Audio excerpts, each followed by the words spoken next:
et à tous, je suis ravie de vous retrouver aujourd'hui pour ce nouveau numéro du MAG. Cette semaine, notre équipe s'est rendue au 12-14 de l'Arbois pour découvrir les nouvelles startups et rencontrer les équipes du Technopole. Nous sommes également allés à la rencontre de Bruno Elie, directeur du musée Granet, pour discuter du Pass Musée. Stan Manoukian est un dessinateur passionné par la création de monstres. Dans l'exposition Zoo Monster qui se tiendra jusqu'à la fin de l'été à l'Office de tourisme d'Aix, l'artiste propose une immersion totale dans son univers fantastique. En voici un aperçu.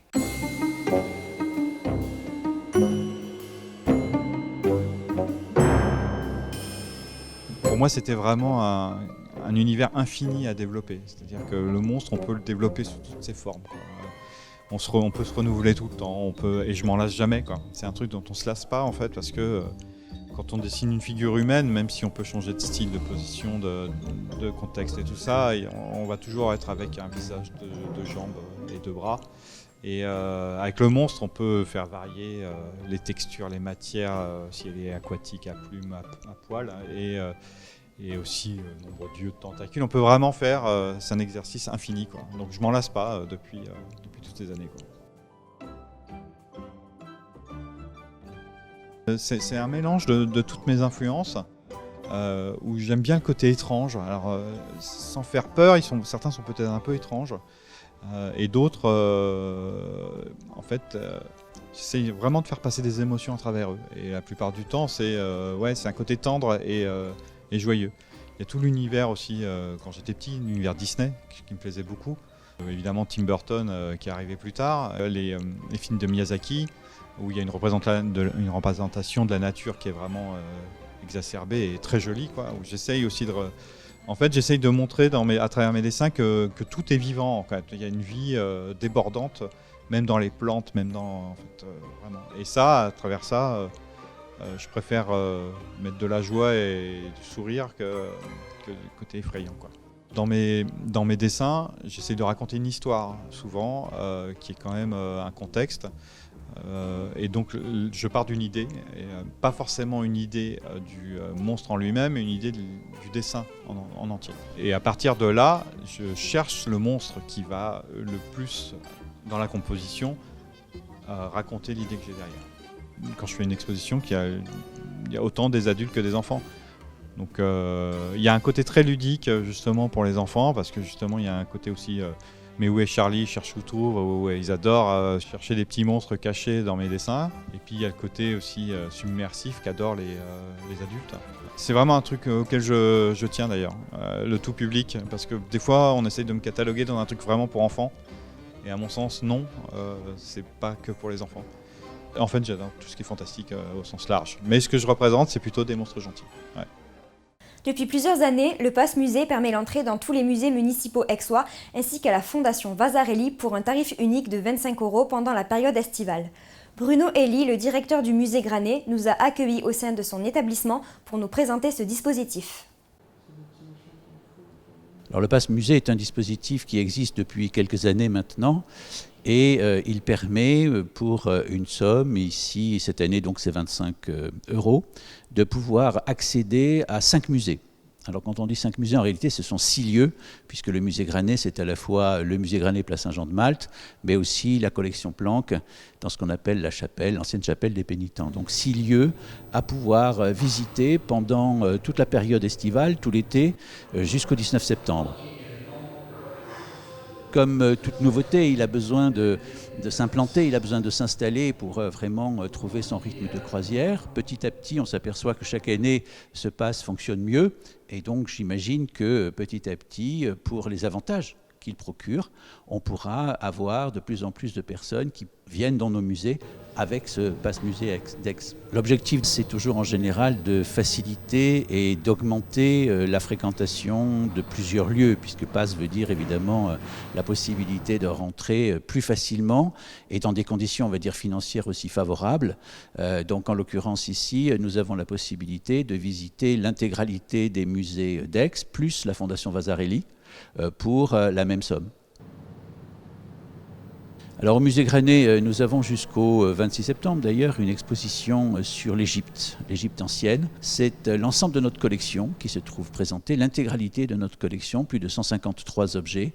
Et c'est une exposition assez exceptionnelle puisque nous l'avons réalisée en co-organisation avec le Louvre et le département des antiquités égyptiennes du Louvre, qui est donc spécialisé évidemment dans ce domaine et qui nous a prêté plus de 50 objets.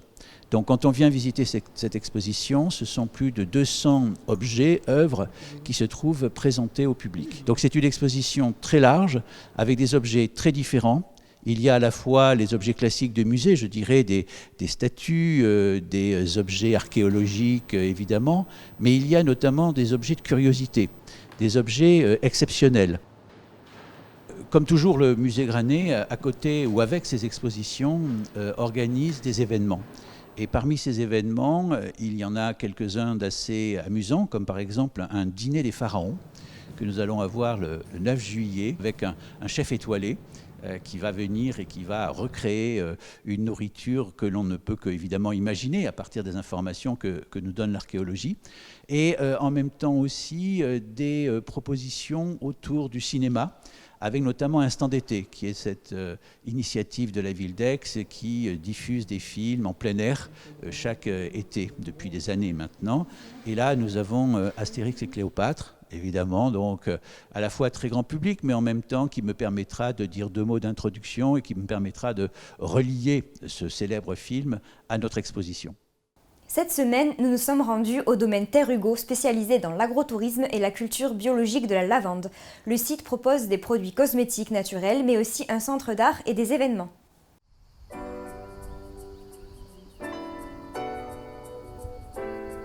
Je m'appelle Lisa Mazzoni, je suis une enfant du territoire aixois. Je suis née en 1993, donc j'ai 28 ans. J'ai décidé de reprendre les terres de mon grand-père Hugo pour rénover tout le mas qu'on avait qui était en très mauvais état et y planter 30 000 pieds de lavande dans le plus grand respect de la nature et de son écosystème.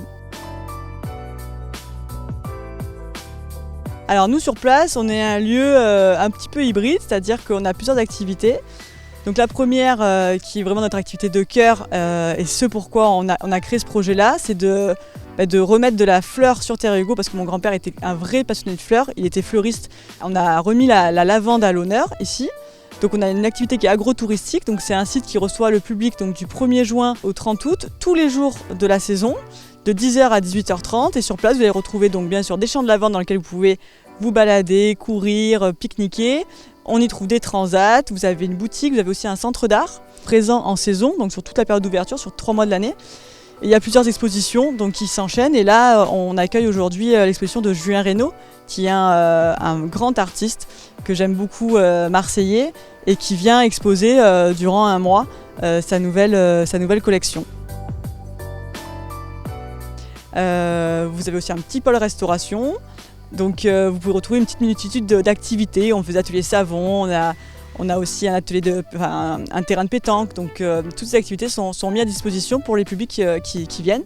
Et l'entrée est à 7 € pour les adultes et gratuite pour les moins de 12 ans. Nous on fait tout en famille. On est sur une plantation qui est totalement naturelle. On est sur une mini exploitation de lavande. C'est très rare de faire que 3 hectares et d'être rentable. En fait, on part du principe que la plante devrait se développer toute seule et c'est ce qui se passe ici. On n'arrose pas, on ne met aucun produit phytosanitaire, on désherbe tout à la main et après, toute l'autre partie du désherbage qu'on ne fait pas à la main, c'est les moutons qui le font pendant la basse saison. Donc c'est vraiment un très beau partenariat entre la nature, l'homme et les animaux et ça nous permet d'avoir de très beaux champs de lavande totalement naturels qui sont d'une qualité exceptionnelle. Nos produits sont faits uniquement par des artisans de la région. Donc on a fait un cercle de 100 km autour et on travaille soit pour les packaging, que ce soit pour nos produits, les producteurs de savon, nos producteurs de solutions hydroalcooliques, d'huile de massage. Tous ces producteurs-là viennent vraiment du pays d'Aix, ou Bougie par exemple aussi. Et donc pays d'Aix ou un peu alentour, mais c'est très très local. Je pense qu'aujourd'hui c'était vraiment une priorité de redonner sens à une agriculture saine et durable et il n'y avait pas d'autre choix que de faire une agriculture biologique et encore bien plus encore dans le sens où on n'arrose même pas ou même pas d'engrais organiques On est vraiment sur une plante qui se développe comme elle le peut et dans un écosystème qui est très très riche. C'est pour ça qu'on n'a aucune maladie sur le site.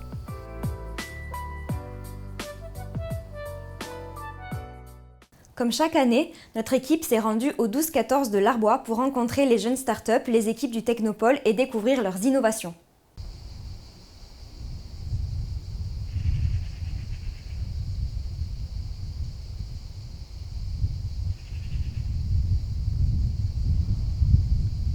Neptech a pour l'objet justement la conception de navires de transport de passagers et de marchandises qui sont à la fois respectueux de l'environnement, performants et intelligents.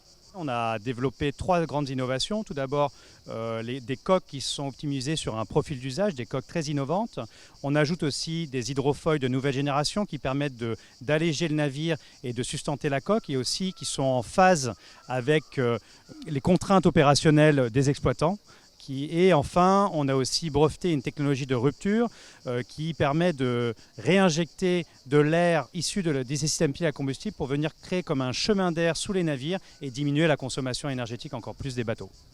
On a été lauréat dans le cadre de l'appel à innovation de la mobilité des Jeux Olympiques et Paralympiques 2024 avec le déploiement d'une navette fluviale à Paris et une navette maritime à Marseille, là où il y aura les épreuves de voile. Alors, la startup Maca est une structure qui a pour ambition de proposer d'ici une quinzaine d'années une voiture volante à monsieur et madame tout le monde pour un usage quotidien. Et donc l'idée de Maca, c'est d'entamer ce marché, de conquérir ce marché par le biais de la compétition. Mais on est les seuls à proposer un véhicule dans le domaine de la compétition et à hydrogène. Nous avons développé un prototype à l'échelle 1/3 pour valider l'architecture et ce prototype vole depuis maintenant plus de 2 ans. Et donc maintenant nous avons décidé de proposer un démonstrateur à l'échelle 1, c'est-à-dire à peu près 6,50 m de long, faire un premier vol avec celui-ci d'ici une année. On aura en parallèle bien entendu développé le concept de course à base de réalité augmentée et de jeux vidéo, on ne vous en dit pas plus parce qu'on vous réserve la surprise. Donc avec ces 2 composants qu'on aura développés chez Maca, on a l'ambition de pouvoir proposer une première course d'ici mi-2023.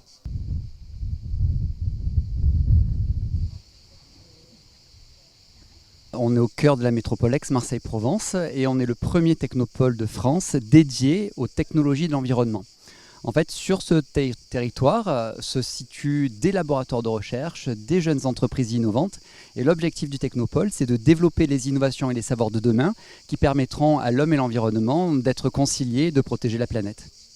On est effectivement, pour le coup, l'incubateur du ministère de la Transition écologique et solidaire, puisqu'on fait partie du réseau des incubateurs la Green Tech Innovation. Notre volonté, c'est aujourd'hui d'être positionné toujours au plus près des besoins de nos startups, des besoins de nos laboratoires de recherche pour les aider à innover, pour les aider en fait à travailler sur le financement de leurs innovations, sécuriser le développement de l'innovation, que ce soit en brevet, que ce soit les promouvoir, ça c'est vachement important. C'est pour ça que quelque part on est assez leader sur des grands salons comme le CES ou d'autres grands salons au niveau international qui prônent l'innovation et l'innovation environnementale. Ce qui est certain, c'est que si on veut faire en sorte que nos jeunes entreprises innovantes restent sur le territoire, il va falloir produire de l'immobilier d'entreprise dédié à ces entreprises-là. C'est pour ça qu'on a pensé une convention de partenariat avec la société publique locale du Pays d'Aix pour faire en sorte de produire ces futurs bureaux, notamment citer Ambrea, on pourrait citer d'autres belles entreprises comme Novadem qui passent en mode d'entreprise industrielle et qui ont besoin de locaux adaptés. Donc quelque part aujourd'hui il faut trouver un mode de fonctionnement où on doit être agile, où on doit pouvoir capter les opportunités, où on doit aller plus loin, notamment capter des fonds d'investissement. Pourquoi on n'aurait pas d'ailleurs notre propre fonds d'investissement pour investir dans les startups locales et les aider à changer d'échelle. Voilà, la problématique du changement d'échelle, elle est posée sur la table et c'est ce qui fera le devenir du Technopôle certainement. Avant de se quitter, petit tour des événements de ce week-end. Vous pourrez retrouver le festival de yoga en Provence du 9 au 11 juillet qui propose des pratiques de yoga et d'énergétique chinoise. Puis le Country Rock Festival qui aura lieu les 10 et 11 juillet à la Roque d'Enterron.